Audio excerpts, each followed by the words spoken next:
बारामतीत प्रचार सभेदरम्यान रोहित पवार भाऊक, शरद पवारांना वटवृक्षाची उपमा देताना तुम्ही आमचा श्वास असल्याचंही रोहित पवार यांचं वक्तव्य.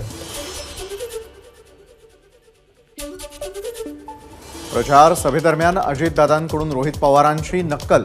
शरद पवारांनी तिकीट देऊ नको असं सांगितलेलं असताना मी कर्जत जामखेडमधून तिकीट दिलं, अजित पवारांचं वक्तव्य. तर बारामतीमध्ये रडीचा डाव चालणार नसल्याचीही टीका.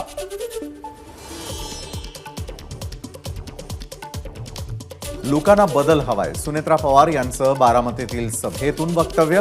तर शारदाबाई पवारांना त्यावेळी मतदारांनी स्वीकारलं, आता इतिहासाची पुनरावृत्ती करण्याची वेळ आल्याचंही सुनेत्रा पवारांचं वक्तव्य.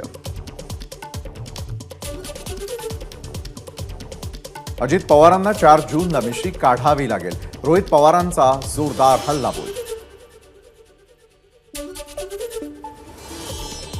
शिवाजीराव आढळरावांनी सरड्यापेक्षा पटकन रंग बदलला, त्यांच्या भूमिकेमुळे सगळे सरडे संपावर गेले.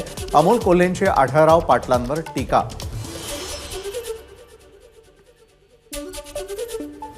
अमोल कोल्हेंनी माझ्यावर केलेले आरोप आणि पुरावे याचा दुरान्वये संबंध नाही. मी सरड्यासारखा रंग बदलला असता तर त्यांच्या आरोपांना सडेतोड उत्तरं दिलं असती का? शिवाजीराव आढळरावांचा प्रतिप्रश्न. माजी मंत्री मधुकरराव चव्हाण यांचा पुत्र सुनील चव्हाण यांच्या घरी ओमराजे निंबाळकर यांनी दिली भेट. निंबाळकर यांनी भेट दिल्या चव्हाण परिवारात सुनील यांनी फक्त भाजपत प्रवेश केल्याचं स्पष्ट. इचलकरंजीमध्ये स्वाभिमानी शेतकरी संघटना आणि ठाकरे गटाचे कार्यकर्ते आमने सामने. दरम्यान कोल्हापुरातील निवडणुकीचा जोरदार रंग शाहू चौकावर पाहायला मिळाला.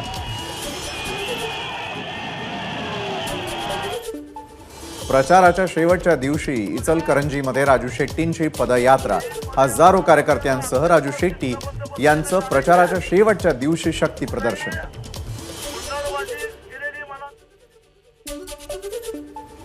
सोलापुरात अपक्ष उमेदवार अतिश बनसोडे आणि काँग्रेसच्या प्रणिती शिंदे आमने सामने.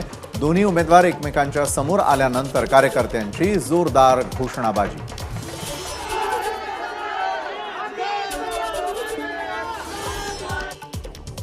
माढ्यात मोठ्या फरकानं जिंकणार भाजप, 400 पारचा आकडा पार करणार.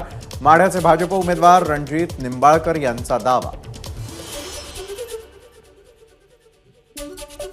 मी कोल्हापूरमध्ये थांबलेलो आहे, याची अडचण त्यांना का होते?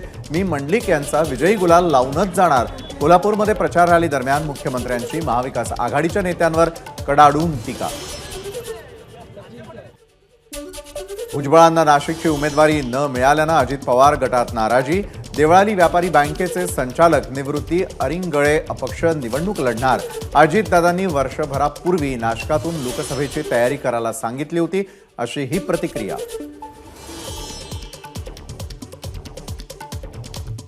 प्रचारात अनेकांनी खांद्याला खांदा लावून साथ दिली. ही लढाई माझ्या एकट्याची नाही, प्रचाराची सांगता बाबासाहेबांच्या अस्थी विहारात होतीये, कारण ही संविधान वाचवण्याची लढाई.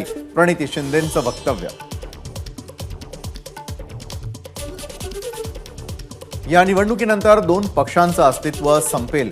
पृथ्वीराज चव्हाण यांची शिंदे आणि अजित पवारांवर टीका. तर जिंकण्याचा विश्वास नसल्यानंच उदयनराजेंनी राज्यसभेच्या खासदारकीचा राजीनामा दिला नाही. पृथ्वीराज चव्हाण यांची टीका.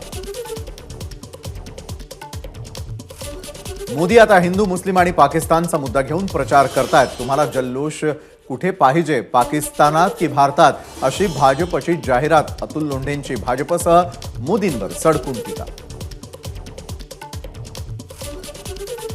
मोदींविरोधात जनतेचा राग. राज्यामध्ये महाविकास आघाडीच्या बाजूने मतदारांचा कौल.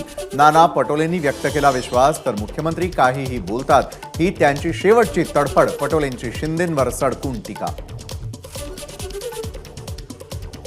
महाराष्ट्रात झालेली गद्दारी सामान्य माणूस विसरला नाही.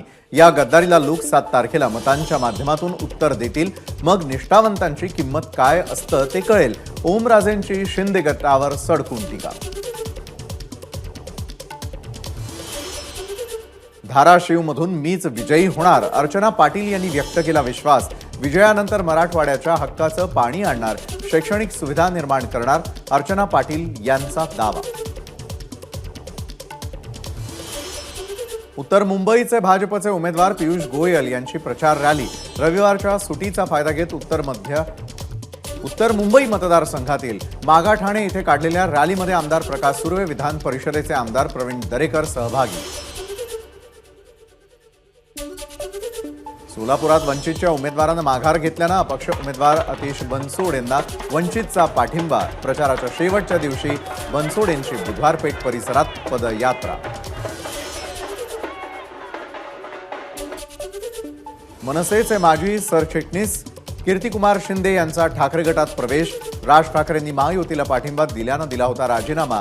त्यानंतर आज ठाकरेंच्या हस्ते शिवबंधन बांधत केला पक्षप्रवेश.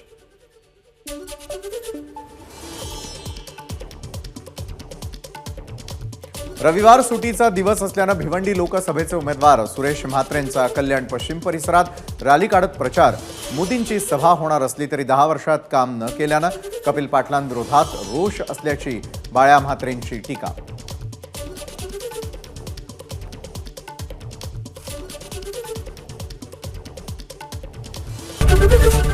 एबीपी माझा, उघडा डोळे बघा नीट.